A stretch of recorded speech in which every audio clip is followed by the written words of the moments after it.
Silent Night by Mary Higgins Clark. Read by William Dufris. Chapter 1. It was Christmas Eve in New York City. The cab slowly made its way down Fifth Avenue. It was nearly 5 o'clock. The traffic was heavy, and the sidewalks were jammed with last-minute Christmas shoppers, homebound office workers, and tourists anxious to glimpse the elaborately trimmed store windows and the fabled Rockefeller Center Christmas tree. It was already dark, and the sky was becoming heavy with clouds, an apparent confirmation of the forecast for a white Christmas. But the blinking lights, the sounds of carols, the ringing bells of sidewalk Santas, and the generally jolly mood of the crowd gave an appropriately festive Christmas Eve atmosphere to the famous thoroughfare. Catherine Dornan sat bolt upright in the back of the cab, her arms around the shoulders of her 2 small sons.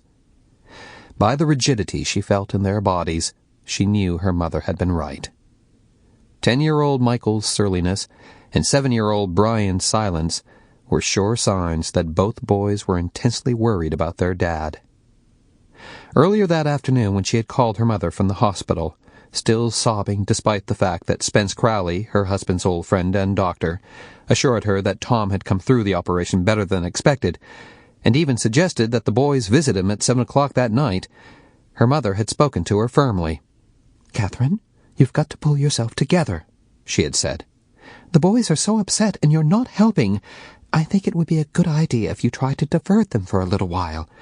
Take them down to Rockefeller Center to see the tree, then out to dinner. Seeing you so worried has practically convinced them that Tom will die." This isn't supposed to be happening, Catherine thought. With every fiber of her being, she wanted to undo the last 10 days, starting with that terrible moment when the phone rang and the call came from St. Mary's Hospital. "Catherine, can you come right over? Tom collapsed while he was making his rounds." Her immediate impression had been that there had to be a mistake. Lean, athletic, 38-year-old men don't collapse. And Tom always joked that pediatricians had birthright immunization to all the viruses and germs that arrived with their patients. But Tom didn't have immunization from the leukemia that necessitated immediate removal of his grossly enlarged spleen. At the hospital, they told her that he must have been ignoring warning signs for months. And I was too stupid to notice, Catherine thought, as she tried to keep her lip from quivering. She glanced out the window and saw that they were passing the Plaza Hotel. 11 years ago, on her 23rd birthday, they'd had their wedding reception at the Plaza. Sample complete. Ready to continue?